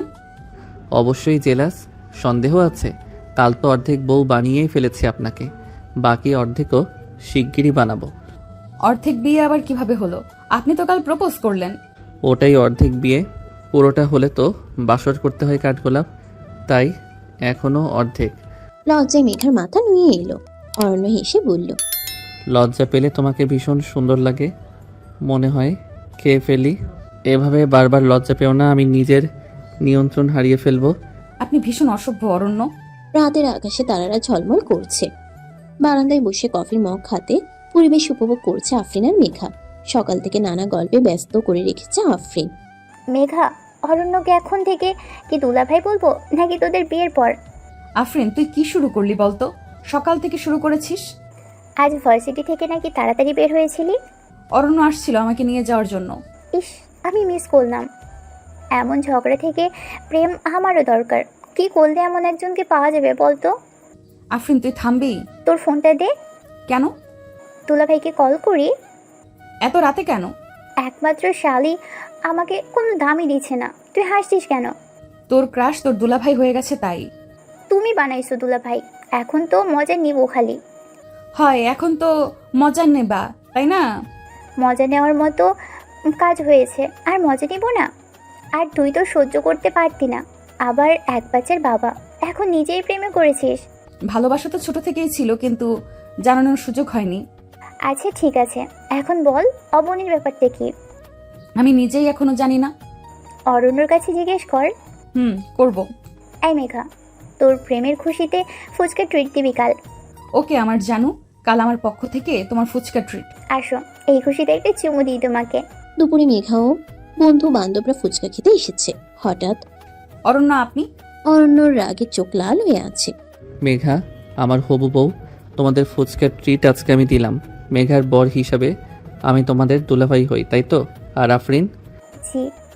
আমি মেঘাকে নিয়ে যাচ্ছি, তুমি সোজা হোস্টেলে চলে যেও। জি। অরণ্য ছাড়ুন, আমার হাতে ব্যথা লাগছে। তোমার হাতের চেয়ে বেশি ব্যথা আমার মনে লেগেছে, এটা তুমি বুঝছো না? অরণ্য গাড়ি চালাচ্ছেন, মেঘা চুপচাপ বসে আছে। অরণ্য গভীর কণ্ঠে বলল, আরহাম ছেলেটা কি করছিল তোমার সাথে? হঠাৎ করে ফুচকার দোকানে চলে এসেছে, তাই সবাই বলল আজ মেঘা ফুচকা ট্রিট দিবে।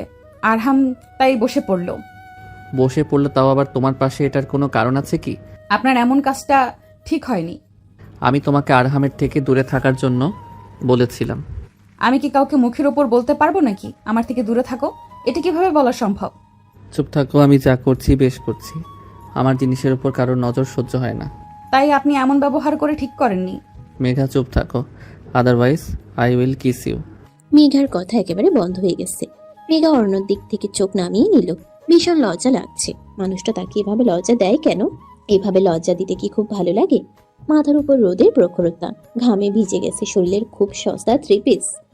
মাসফিল জেলের গেটের বাইরে দাঁড়িয়ে আছে মেঘা।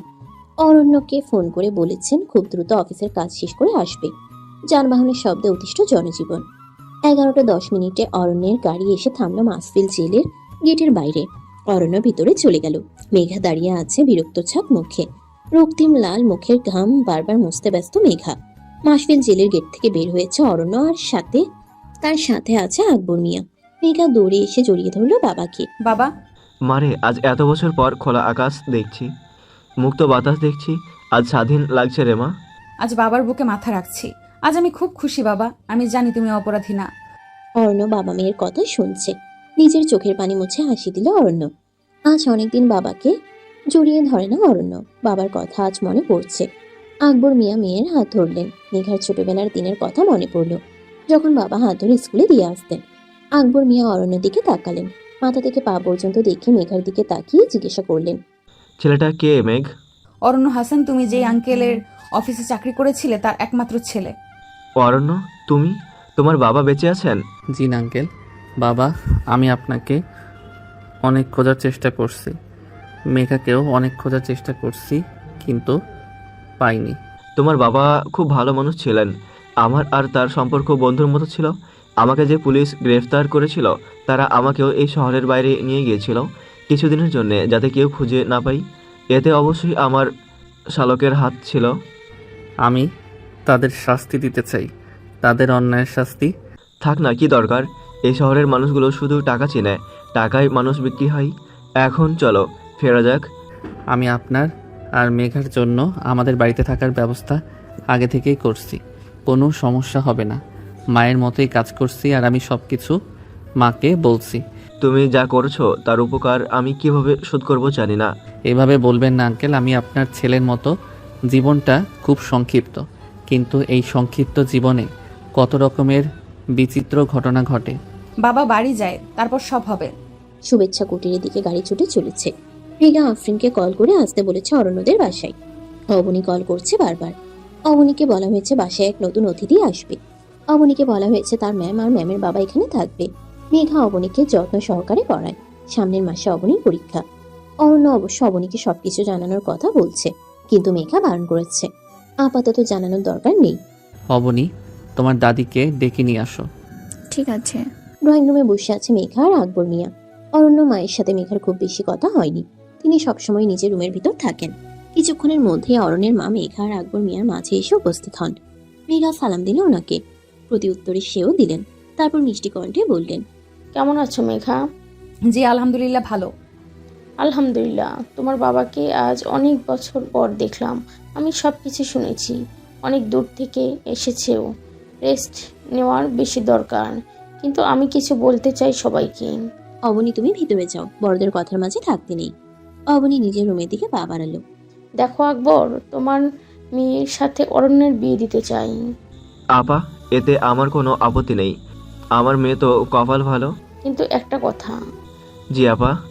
দেখুন আকবর ভাই আর মেঘা, তোমাকেও বলছি, অবনী মেয়েটিকে অরণ্য খুব ভালোবাসে। আর অবনী অরণ্যের মেয়ে। অবনী এ বাড়ির আসার পিছনে অনেক বড় রহস্য আছে। এটা নিয়ে এখন কথা বলার সময় না। মেঘার অবনীকে সহ অন্যের বিয়ে করতে রাজি। মেঘা বাবার দিকে তাকালো। মেঘার বাবার মুখে চিন্তার ছাপ। অবনীর কথাটা হয়তো সহজভাবে মানতে পারেনি আকবর মিয়া। অরণ্য, তোমাকে বলছি, তুমি আকবর মিয়ার রুমে নিয়ে যাও। মেঘার সাথে আমার কিছু কথা আছে। ঠিক আছে। অরণ্য আকবর মিয়াকে নিয়ে সিঁড়ি থেকে উপরের দিকে পা বাড়ালো। অরণ্য মায়ের সামনে গুটিসুটি হয়ে বসে আছে মেঘা। আমার ছেলে কেমন তা তো এতদিনই জেনে গিয়েছে নিশ্চয়। ও যেটা চায় সেটা ওর চাই। সেটার জন্য যা করা লাগবে সে করতে রাজি। অরণ্য তোমাকে খুব ভালোবাসে। মেঘা শুনছে। তোমাকে যে সব যে সব ভালোবাসে ঠিক অবনীকেও ভালোবাসে। আমি কখনোই অবনীকে বাড়িতে রাখতে চাইনি, কিন্তু অরণ্যের জন্য রাখতে হয়েছে। অবনী কখনোই ওর মায়ের ভালোবাসা পায়নি। মায়ের ভালোবাসা কি জানে না। মেয়েটার ওপর রাগ হয়েছে ঠিক, কিন্তু আমি মেয়েটির ক্ষতি চাইনি। আশা করি আমি যা বলছি বুঝতে পারছো। জি। অরণ্যর মা চলে গেলেন। মেঘা সোফায় বসে আছে। বাবার মতামত কি হবে? অবনীকে মা হিসেবে মানবে? কথাগুলো ভেবে মাথা ঘুরছে মেঘার। আজ সাইকোলজি বিভাগের প্রথম পরীক্ষা শেষ হয়েছে। অরণ্য মেঘাকে নিয়ে গেছে। আফরিনকেও যাওয়ার জন্য বলেছে বেশ কয়েকবার, কিন্তু টিউশন থাকায় যাওয়া হয়নি। পরীক্ষা শেষ করে হোস্টেলে ফিরে যাচ্ছিল আফরিন। সূর্য পশ্চিম আকাশে হেলে পড়েছে। হঠাৎ পুরুষালী কণ্ঠে পিছন ফিরে তাকায় আফরিন। এই যে মিস, শুনছেন? অপরিচিত আবার পরিচিত কণ্ঠ মনে হচ্ছে আফরিনের। খয়েরি রঙের শার্ট পরা সুদর্শন শাওন ভাইয়া খুব দ্রুত এগিয়ে এলো। আফরিনের পাশে এসে দাঁড়ালো। শাওনের ছোট বোন শিলাকে টিউশন করায় আফরিন। মিষ্টি হাসি বজায় রেখে বলল, পরীক্ষা কেমন হলো আপনার শুনি? জি ভালো। আপনি এই সময় এখানে কেন? আমি সামনেই থাকি, আর আপনার সাথে দেখা হয়ে যায়। Strange, very strange. আমার পরীক্ষা আপনি কিভাবে জানলেন? আম্মু বাসায় বলেছিল আপনার পরীক্ষা, আজ নাকি দেরি করে আসবেন। জি, আজ যেতে দেরি হবে, তাই আন্টিকে আগে থেকেই বলে রেখেছি। বাহ, আপনি যেন কোন ডিপার্টমেন্টের স্টুডেন্ট? সাইকোলজি। বাহ, তবে তো মানুষের ভেতরের তথ্য বোঝার বিশেষ ক্ষমতা আপনার আছে, তাই না? হ্যাঁ আছে, বলুন আপনার কি কথা বলে দিতে হবে? আমার সাথে কেন আপনার বারবার দেখা হয়? আপনার আমার জন্য ভবিষ্যতে খুব বড় কিছু ঘটতে চলেছে। বাহ, উত্তর সঠিক। আমি এখন আসি ভাইয়া, আমার দেরি হচ্ছে। যাওয়ার খুব তাড়া, তবে একটা কথা শুনে যান। জি বলুন। আমার মায়ের আপনাকে পছন্দ হয়েছে। সন্ধেবেলা কী সব কথা বলছেন? আর কেন, মজা করছেন? সত্যি এটা? মিথ্যে এটা। আচ্ছা, সময় বলে দিবে। আর কিছু বলবেন মিস্টার? আপনাকে আমার ভালো লাগে, সেটা জানেন? এটাও মিথ্যা। এটা সত্যি, তা না হলে এইভাবে আপনার পিছু নিতাম? বলুন। সে তো হঠাৎ করে দেখা হয়েছে। আমি আজ আসি, আমার দেরি হয়েছে। আপনার সাইকোলজি আপনাকে অনুভূতি বোঝার ক্ষমতা দেয়নি মিস আফরিন। আফরিন হাসতে হাসতে বলল, আপনার আমাকে নিয়ে এসব চিন্তা করার নিতান্তই বোকামি শাওন ভাইয়া। আফরিন আর এক মুহূর্ত দাঁড়ালো না, হাঁটতে শুরু করলো। শাওন ভাইকে আজ অচেনা লাগছে। কথাবার্তাগুলো বড্ড অদ্ভুত। শাওন ভাইয়া, কি তবে সত্যি? আরে আফরিন, তুই কি সব ভাবছিস? চুপচাপ বাসায় যা। অবনীর ঠিক সামনে বসে আছে অরণ্য। অবনী মাথা নিচু করে বসে আছে। অরণ্য ভেবে পাচ্ছে না কিভাবে সবটা অবনীকে বলবে। সবকিছু জানার পর অবনী কি বলবে। অবনী, আমি একটা খুব গুরুত্বপূর্ণ কথা তোমাকে বলতে চাই। জি বাবা বলো। আমি তোমার ম্যাম মেঘাকে বিয়ে করতে চাই। আমি তোমার মত জানতে চাই। দেখো, আমি ছোট থেকে তোমার কোনো কিছু অপূর্ণ রাখিনি। আর তোমার দাদু কেন তোমাকে অপছন্দ করে এটা তুমি নিশ্চয়ই জানো। জি জানি। আমি চাই আমার অবর্তমানে এই বাড়িতে কেউ আসুক, তোমাকে মায়ের ভালোবাসা দিয়ে তোমার জীবন পরিপূর্ণ করুক। তোমার কি আমাদের বিয়েতে আপত্তি আছে? বাবা, ছোট থেকে মায়ের ভালোবাসা কি আমি জানতাম না। স্কুলে যখন সবার মায়েরা আসতো তখন আমার খুব কষ্ট হতো। আমি মায়ের কথা চিন্তা করতাম। মিস মেঘা ম্যাম আমাকে যথেষ্ট ভালোবাসেন। তোমাদের বিয়েতে আমার কোনো আপত্তি নেই। আমার মায়ের আসনে আমি মিস মেঘা ম্যামকে দেখতে চাই। আলহামদুলিল্লাহ, আমি তোমার কাছ থেকে এমন উত্তর আশা করছি অবনী। শুভেচ্ছা বাবা। ধন্যবাদ আমার রাজকন্যা। ঘড়ির কাঁটায় রাত 9:45। আকবর মিয়া জানালার ধারে দাঁড়িয়ে আছে। মেঘা দরজায় নক করলো। বাবা আসবো? হ্যাঁ আই। তুমি আমাকে এখন রুমে আসতে বললে কেন? দরকার ছিল? হ্যাঁ কিছু দরকারি কথা ছিল। এখানে বসো আমার পাশে। হ্যাঁ বাবা বলো। দেখ মা, অরণ্য ছেলেটা তোর জন্য পারফেক্ট একজন, এতে কোনো সন্দেহ নেই। কিন্তু একটা মেয়ে আছে, তাও এত বড়। বাবা, অবনীকে নিয়ে এইভাবে বলো না। অরণ্য অবনীকে খুব ভালোবাসে, আর আমি অবনীকে ভালোবাসি, স্নেহ করি। তাই বলে এক বাচ্চা সহ বিয়ে? বাবা, তুমি আমাকে সুখে দেখতে চাও? হ্যাঁ মা, আমি চাই তুই খুশি থাক। অবনীকে নিয়ে তোমার আপত্তি আমি জানি, কিন্তু বাবা, ছোটবেলায় ওর নিজের বাবা মাকে হারিয়েছি। মায়ের ভালোবাসা কি ওই মেয়েটি জানে না? আমি চাই মায়ের ভালো দিতে, ওর জীবন খুশিতে ভরিয়ে দিতে। আমি সব হারিয়েছি, কিন্তু অবনীর সাথে এমন হোক তুমি নিশ্চয়ই চাও না? তোর কথা আমি বুঝতে পারছি মেঘ, আমার আর কোনো আপত্তি নেই। আমি এই বিয়েতে রাজি। আমি কাল আনোয়ারার আপার সাথে তোদের বিয়ের নিয়ে কথা বলবো। আচ্ছা বাবা, এখন ঘুমিয়ে পড়ো, অনেক রাত হয়েছে। আজ 1 সপ্তাহ হতে চলো ব্যবসায়ের কাজে বাইরে অরণ্য। দিনে অবশ্য অনেকবার কল দিয়ে খোঁজখবর নেন। এত কিছু ভাবতে ভাবতে কল করে বসলো মেঘা। আপনি এত পাষণ্ড কেন অরণ্য? আমার কথা মনে পড়ে না আপনার? কি হয়েছে? আপনি কবে আসবেন? পরশুদিন চলে আসব। পরশুদিন কেন? আপনার তো কালকে আসার কথা। কাজটা এখনো শেষ হয়নি। আমি কিচ্ছু জানি না, আপনি কালকেই আসবেন। আসবেন মানে আসবেন। দেখো মেঘা, কাজটা হাত থেকে বেরিয়ে গেলে কোম্পানির বড় ক্ষতি হবে। কাজটা শেষ করে চলে আসব। বাই দ্য ওয়ে, আমাকে মিস করছেন নাকি মিস মেঘা? ভীষণ। কথাটা বলেই জিভ কাটলো মেঘা। এদিকে মেঘার কথা শুনে অরণ্য কাঁদতে কাঁদতে শেষ। Are you serious? অবশ্যই। তুমি তো দেখি রোমান্টিক হয়ে গেছো মেঘা। আফটার অল বিয়ে আমাদের হবে। কাজ থেকে ফিরেই বিয়ের ডেট। আর একটু ধৈর্য ধরো। কাঠগোলাপ, আপাতত বাসর রাতে কেমন কাটাবে চিন্তা করো। চট করে কলটা কেটে দিল মেঘা। এসব কথা কেউ বলে? অসভ্য লোক। তপ্ত দুপুরে ঘামে ভিজে একাকার আফরিন। কি মারাত্মক রোদ উঠেছে। রিকশার জন্য রাস্তায় বাম পাশে অপেক্ষারত আফরিন। সাদা শার্ট গায়ে। হঠাৎ উদয় হলো শাওন। আফরিন ব্রুকুচকে তাকিয়ে দেখলো শাওন আফরিনের পাশে এসে দাঁড়ালো। মিষ্টি একটা হাসি দিয়ে বলল, মিস আফরিন, রোদ বোধহয় আপনাকে বেশি উত্তপ্ত করতেছে। হ্যাঁ, বেশি উত্তপ্ত করেছে। আজও দেখা কি স্ট্রেঞ্জ? Very strange. আপনি কি আজও কোনো কাজে এদিকে যাচ্ছেন? বাহ, আপনি কিভাবে বুঝলেন? দেখা হলে এটাই তো বলেন। আপনার জন্য একটা জিনিস এনেছি মিস আফরিন। কি জিনিস? শাওন পকেট থেকে বেলি ফুল নিয়ে আফরিনের দিকে এগিয়েছিল। আফরিন 2 মিনিট ফুলগুলোর দিকে তাকিয়ে রইল। পরক্ষণে কিছু না বলে হাঁটতে শুরু করলো। তারপর পিছন ফিরে তাকিয়ে বলল, কিছু মনে করবেন না, সবার জন্য ফুল না। ঘুমে আচ্ছন্ন গোটা শহর।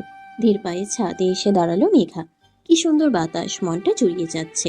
ল্যাম্পপোস্টের লাইটের নিচে ঘুমিয়ে আছে একটা কুকুর। অরণ্য ফিরেছে আজ বিকেলে। সন্ধ্যায় বিয়ের সব কথা ভাগা করা হয়েছে। অবনীও রাজি। মেঘা অশ্রু দেখেছে অবনীর কিশোরী মেয়েটির চোখে। মায়ের জন্য ভালোবাসার অশ্রু। সামনের সপ্তাহে বিয়ে তারিখ ঠিক করা হয়েছে। মেঘার আজ আনন্দের দিন। আল্লাহ দুঃখের পর সুখ দেন। ফোনের স্ক্রিনে ভেসে উঠল অরণ্যর নাম। কাপা হাতে কলটা রিসিভ করলো মেঘা। দ্রুত নিচে আসো, আমি অপেক্ষা করছি। কলটা কেটে গেল। মেঘা হতবাক হয়ে আছে। হুট করে নিচে যাওয়ার কোনো মানেই নেই। ধীর পায়ে সিঁড়ি থেকে নেমে বাড়ির মেন গেটের দিকে এগিয়ে গেল মেঘা। হঠাৎ করে ঠান্ডা হাতের স্পর্শে কেঁপে উঠল মেঘা। কাপা কাপা কণ্ঠে বলল, আপনি? চলো, আজ তোমার সাথে শহর ঘুরবো। বাসায় কেউ যদি জানে আপনি আমার বাসায় নেই, খুব সমস্যা হবে। আর বিশেষ করে আপনার মায়ের কানে যদি যায়, তিনি আমাকে মেরে দিবেন। সবাই ঘুমিয়ে আছে, তুমি চলো, কেউ ঠিক পাবে না। অরণ্য কথা শুনলেন না। হাঁটতে হাঁটতে বড় রাস্তা পেরিয়ে দাঁড়িয়ে আছে অরণ্যর গাড়ি। দুজনে গাড়িতে উঠে বসলো। নিস্তব্ধ রাস্তা। হুড়মুড় করে বাতাস ছুঁয়ে দিয়ে যাচ্ছে আদুরে ভাবে। আকাশের উপর থালার মতো চাঁদ। গাড়ি যখন আছে তখন হাঁটিয়ে কেন নিয়ে এসেছেন? আর গাড়ি এত দূরে রেখে আপনি হেঁটে বাসায় গিয়েছেন? তোমার পাশাপাশি হাঁটতে ভালো লাগে। আপনি তো ঘুমিয়েছিলেন। তুমি কিভাবে জানলে? না মানে, আমি আপনার রুমে উকি দিয়েছিলাম। এভাবে লুকিয়ে লুকিয়ে আমার রুমে যাওয়া আসার দরকার নেই। আর কিছুদিন পর তো এক রুমে থাকবো, তারপর এক বেডে তুমি আমি। মেঘা অরণ্যের মুখ চেপে ধরল। বড় বড় চোখে তাকালো। লজ্জায় মরে যেতে ইচ্ছা করছে ওর। লোকটা ভীষণ অসভ্য হয়ে যাচ্ছে। আপনি আমাকে লজ্জা দিয়ে মারতে চান? ভালোবাসা দিয়ে মারতে চাই, আর তুমি সেই ভালোবাসায় মরতে বাধ্য। বিলাসবহুল এক ফ্ল্যাটের ডাইনিং রুমে রাতের খাবারের আয়োজন। বেশ তৃপ্তি নিয়ে আহার করছে শাওন। শাওন খেতে খেতে তার মা অরিন খাতুনের দিকে তাকিয়ে বলল, মা, তোমাদের কিছু বলার ছিল। কি কথা? আমি আফরিনকে পছন্দ করি। আমি আফরিনকে বিয়ে করতে চাই। অসম্ভব, এমন অনাথ মেয়েকে আমি আমার বাড়ির বউ করব না। আমি এর থেকে ভালো মেয়ে দেখে তোমার বিয়ে দেবো। আমি রাজি না তোমার এই প্রস্তাবে। আমি রাজি মা, সেটা কি যথেষ্ট না? কারণ বিয়ে তো আমি করব। কথাটা বলে উঠে দাঁড়ালো শাওন। বাহিরে তখন তুমুল বৃষ্টি। শাওনের ছোট বোন ভাইয়া ভাইয়া বলছে, থামানোর চেষ্টা করলো, অথচ সে একটুও দাঁড়ালো না। ঠান্ডা মানুষ রেগে গেলে এই একটা ঝামেলা। বৃষ্টির মৌসুম বলে রাতে মেঘা আর আফরিন খিচুড়ির আয়োজন করেছে। অবনীও তাদের পিছু পিছু রান্নাঘরে ঘুরছে। মেয়েটি মনোযোগ দিয়ে রান্না দেখছে। আনোয়ারা বেগম আর আকবর মিয়া চায়ের কাপে চুমুক দিয়ে বিয়ের কথাবার্তা বলছেন। ফোনে টুংটাং মেসেজে আনাগোনা। আফরিনের সেদিকে খেয়াল নেই, সে রান্নার কাজে অতি ব্যস্ত। দ্রুত গাড়ি এসে থামলো শুভেচ্ছা কুটিরের সামনে। হাতে ছাতা নিয়ে বাড়ির পথে পা বাড়ালো অরণ্য। হঠাৎ চোখে পড়লো বাড়ির সামনে দাঁড়িয়ে থাকা সুদর্শন যুবকটির দিকে। ছাতা হাতে এগিয়ে গেল ছেলেটার দিকে, গম্ভীর কণ্ঠে বলল, আপনি ম্যানেজার হাকিম আলীর ছেলে শাওন না? শাওন এতক্ষণে ভিজে একাকার। সামনের পুরুষটির মুখে হুট করে নিজের নাম শুনে সে বেশ চমকে তাকালো। হ্যাঁ, আমি শাওন। আপনাকে তো ঠিক চিনলাম না। চেনার কথাও না, তা এত রাতে এখানে কি? কি বলবে ভেবে না পেয়ে কতক্ষণ আমতা আমতা করলো। একটা কাজে এসেছিলাম, বৃষ্টিতে ভিজে মন চাইছে তাই দাঁড়িয়ে আছি। কথাগুলো আশ্চর্য লাগছে অরণ্যর কাছে। মৃদু হাসি দিয়ে বলল, এত জায়গা রেখে সোজা আমার বাড়ির সামনে দাঁড়িয়ে পড়লেন? শাওন অবাক হলো। মাথা নিচু করে এখনো বৃষ্টিতে ভিজছে। অরণ্য মাথা থেকে পা পর্যন্ত দেখে বলল, আপনি তো সম্পূর্ণ ভিজে গেছেন। চলুন আমার বাড়িতে, খাওয়া দাওয়া করে একেবারে কাল সকালে ফিরবেন। শাওন অবাক কণ্ঠে বলল, দরকার নেই, আমি চলে যাচ্ছি। এসে যখন পড়েছেন চলুন। আচ্ছা চলুন। কলিং বেল চাপ পড়লো দুবার। দরজা খুলল অবনী, মাথার দুপাশে বিনি করা চুল। অপলক ভাবে শাওনের দিকে তাকিয়ে আছে। শাওন উকিয়ে দিল আফরিনকে দেখা যায় কিনা। আফরিন তো রিক্সা চালককে এ বাড়ির ঠিকানা বলেছিল। এই কথা স্পষ্ট শুনেছে শাওন। অবনী, দ্রুত তোয়ালে নিয়ে আসো। জি বাবা। অরণ্য ভিতরে ঢুকে সোফায় বসে পড়ল। শাওনও এখনো দাঁড়িয়ে আছে। ভেজা শরীর থেকে পানি পড়ছে অনবরত। অরণ্য ডাকলো পাশে বসতে বলল। শাওন শূন্য না ঠাই দাঁড়িয়ে আছে। মেঘা, 2 গ্লাস পানি দাও। মেঘার হাতে কাজ, খিচুড়ির সাথে বেগুন ভাজা আর ডিম ভাজা রান্নার কাজ করছে মেঘা। আফরিন পানি এগিয়ে দিল। আফরিন ঘরের দিকে যেতেই লক্ষ্য করলো শাওন ভাইয়া দাঁড়িয়ে আছে। অবনী তোয়ালে এগিয়ে দিচ্ছে হাতে। নির্বিকার হয়ে তাকিয়ে দেখছে আফরিন। কিছু বলতে গিয়েও বলল না, সোজা রান্নাঘরে চলে গেল। রাতে খাওয়া দাওয়া শেষ করে সকলে রুমে চলে গেল। বৃষ্টির টপ টপ শব্দ আর শোনা যাচ্ছে না। সারাদিনের কাঠফাটা রোদের পর সুন্দর এক বৃষ্টি পরিবেশ শীতল করছে। আফরিনের বিরক্তি লাগছে শাওন ভাইয়া এমন আচরণ বিরক্তিময় করেছে তাই জীবন। লোকটা এবারই পর্যন্ত চলে এসেছে। অরণ্য ভাইয়ার সামনে যে আফরিন নামটা বলেনি এটাই তার সৌভাগ্য। শাওনের SMS এসেছে একটু আগে ছাদে যেতে বলেছে। আফরিন বিরক্ত হয়ে পা বাড়ালো ছাদের দিকে। ছাদে বেলি ফুলের গাছ, গাছটা মেঘা লাগিয়েছে। গাছে ফুল ফুটছে আর তার গন্ধ মোমো করছে সারা ছাদে। ছাদের কোণে দাঁড়িয়ে আছে শাওন। আফরিন এগিয়ে গেল, বিরক্ত এবং অবাক কণ্ঠে সে প্রশ্ন করলো, আপনি এখানে কি করছেন? আপনাকে দেখতে এসেছি। আপনি আমাকে দেখতে নিজের বাড়ি থেকে এখানে এসেছেন? আমার প্রতি কি আপনার একটু মায়া হয় না? না, হয় না। তাহলে এখন এখান থেকে যান। আমার ভালোবাসার প্রতি যার দয়া নেই তার যেন আমার প্রতিও কোনো করুণা না হয়। কি করছেন?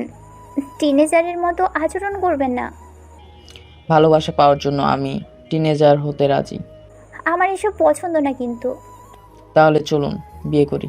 কি? আমার আপনাকেই চাই। আমাকে চান? কেন চাইবেন? ভালো লাগে বলে? না, ভালোবাসি বলে। সকালের এক ফালি রোদের আলো বুকে পড়তেই মেঘা উঠে বসালো। হঠাৎ অরণ্যকে রুমে দেখে অবাক হয়ে তাকালো। অরণ্য মৃদু হাসলো। মেঘা চোখ ছোট ছোট করে বলল, আপনি এখানে কি করছেন? তোমাকে একটা কথা বলতে এসেছিলাম। এসে দেখি আমার কাঠগোলাপ কি সুন্দর ঘুমাচ্ছে, তাই আর ডাক দিলাম না। কাঠগোলাপকে দেখছিলাম। আপনি কিশোর বয়সের প্রেমের মতো কথা বলেন। বাহ, বেশ কথা বলছো তো। চলো কিশোর বয়সের মতো প্রেম করি। কিছুদিন পর বিয়ে আর আপনার প্রেম করার ইচ্ছা?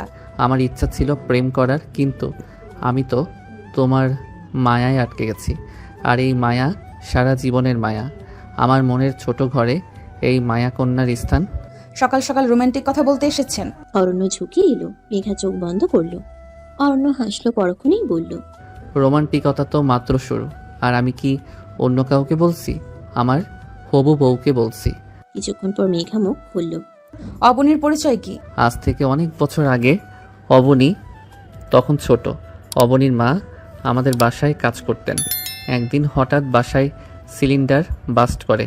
অবনীর মা তখন রান্নাঘরেই ছিলেন। শরীরের প্রায় 90% পুড়ে যায় ওনার। অরণ্য কথাগুলো বলতে বলতে ওর চোখ দিয়ে পানি পড়তে থাকে। উনি মারা যাওয়ার আগে ওর দায়িত্ব আমাকে দিয়ে গেছেন। অবনী আমার আমানত মেঘা, তুমি ওকে মায়ের মতো আগলে রেখো। রাখবো। বহু প্রতীক্ষিত করা সেই দিন বধূ বেশে বসে আছে মেঘা।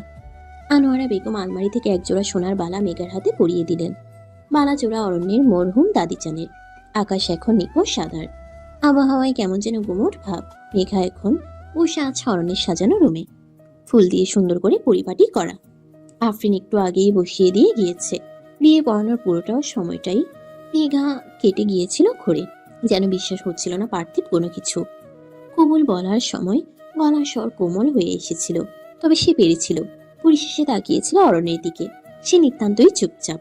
পাঞ্জাবি পাগড়ি পরা বরবেশে তাকে যেন লাগছে অতুলনীয়। মুখে প্রশান্তির ছটা। বিয়ের পর্ব সারার পর মিষ্টি মুখ করা হলো সবার। আমার মেয়েটা কেমন তা তো জানোই, একটু আগোছালো, তবে আগলে রাখতে জানলে খুব সুন্দর করে গড়ে তুলবে তোমাদের সংসার। ওকে সামলে রাখতে পারবে তো? অরণ্য শক্ত করে মেঘার রাঙ্গা হাত আঁকড়ে ধরল। আপনার অগোছালো মেয়েকে সামলে রাখার দায়িত্ব আমার। বাবা, সে কাছে আপনার রাজকন্যা আর আমার কাছে আমার রানী। দুশ্চিন্তা করবেন না। মেঘা জড়িয়ে ধরেছিল আফরিনকে, বলেছিল, খবরদার উল্টাপাল্টা কাজ করবি না। শাওন ভাইয়ার কথা আমি জানি, এরপর তোর বিয়ের ব্যবস্থা করব। মেঘার কথায় শুধু হেসেছিল আফরিন। হঠাৎ দরজা খোলার আওয়াজে ধ্যান কাটলো মেঘার। অরণ্য এসে পড়েছে, মুখে শান্ত স্নিগ্ধ ভাব। হঠাৎ কানে ফিসফিস করে বলল, এবার খুশি না আমায় কাছে পেয়ে? আর দূরে থাকতে হবে না। মেঘা লজ্জায় রাঙা হলো। অরণ্য কোমল কণ্ঠে বলল, মেঘা, চলুন। বারান্দায় মুখোমুখি দাঁড়িয়ে আছে দুজনে। মেঘার মুখ লাল। অরণ্য কাছে এসে দাঁড়ালো। গাছ থেকে ফুলের ঘ্রাণ আসছে, অসাধারণ অথচ মাতাল করা সেই ঘ্রাণ। অরণ্য হাত বাড়ালো, বলল, বুকে আসো মেঘা। আজ রাতটা তোমায় বুকে জড়িয়ে কাটাবো। আজ সবাই জেনে যাক আমার বুকে আঁকড়ে থাকা মেঘা কেবলমাত্র অরণ্যের মেঘা।